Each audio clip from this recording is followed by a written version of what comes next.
नमस्कार, स्वागत आहे तुमचे आपल्या नवीन रेसिपीमध्ये। आज आपण बनवत आहोत चिकन किंवा मटणासोबत खाण्यासाठी सुगंधी असा भात। शिवाय हा भात तुम्ही व्हेज बरोबर खायचा असेल, कोणत्याही व्हेज भाजीबरोबर सुद्धा हा भात खूप छान लागतो। शिवाय दालचा राईस असतो ना, तर त्यासोबत दालच्यासोबत खाण्यासाठी सुद्धा हा भात खूप सुंदर आहे। तर त्यासाठी काय काय साहित्य लागणार आहे आणि कसा बनवायचा ते पुढे पाहूया। इथे मी 3 वाटी तांदूळ घेतले, स्वच्छ धुवून चाळणीमध्ये निथळवून घेतले। काही गरम मसाले घेतलेले, आलं लसूण हिरवी मिरची आणि थोडीशी कोथिंबीर त्याची पेस्ट घेतलेली आहे।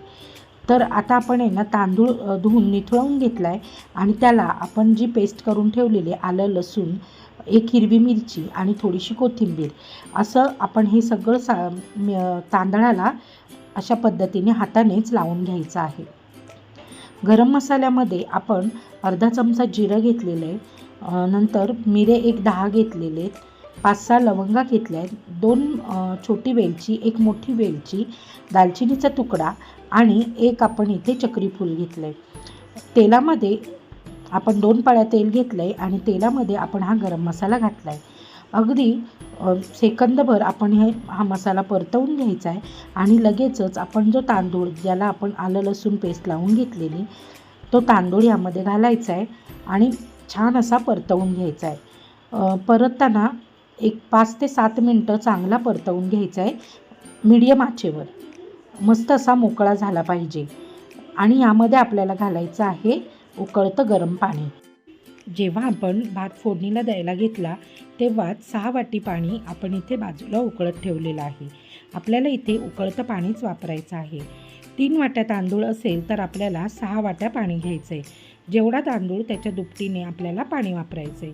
तर आता पाणी उकळतं आहे आणि तोपर्यंत आपण हा जो भात आहे, तांदूळ आहे, हा तेलामध्ये चांगला परतवून घ्यायचा आहे। जितका छान परतवून घेऊ तितका आपला जो भात आहे तो मोकळा सुळसुळीत असा तयार होतो। तर पाणीसुद्धा आता उकळलेलं आहे आणि आपला भात जो आहे तो सुद्धा आपण चांगला असा परतवून घेतलेला आहे। आता आपल्याला यामध्ये घालायचं आहे उकळतं गरम पाणी। तर आता आपल्याला इथे गरम पाणी घालून घ्यायचं आहे। गरम पाणी घातल्यामुळे भात तर लवकर शिजतो, शिवाय तो छान मोकळा सळसळीत असा होतो। तर पाणी घालून झालं का मीठ घालायचं आहे आपल्याला या भातामध्ये आणि मस्त असा शिजवून घ्यायचा आहे। थोडंसं मिक्स करून घ्यायचं म्हणजे खाली तांदूळ वगैरे बसलेला असतो तो वेगळा होतो, छान असा मोकळा सळसळीत असा भात तयार होईल। हे बघा, उकळतं पाणी घातल्यामुळे भाताला लगेच अशी उकळी आली आहे।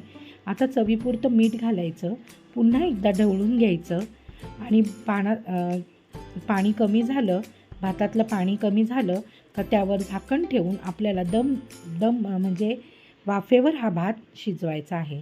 आता या भातातलं पाणी अगदी कमी झालं आहे। आता झाकण ठेवायचं आहे आणि झाकण ठेवून आपल्याला हा भात शिजवून घ्यायचा आहे। थोडीशी कोथिंबीर घातली आहे म्हणजे अजून छान असा सुगंध येईल। तर आता आपण यावर झाकण ठेवूया आणि झाकण ठेवून एक 5 ते 7 मिनटं आपल्याला हा भात शिजवून घ्यायचा आहे।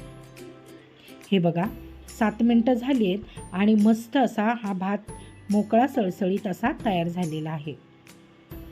हे बघा, अगदी मोकळा आणि मस्त असा हा भात तयार होतो।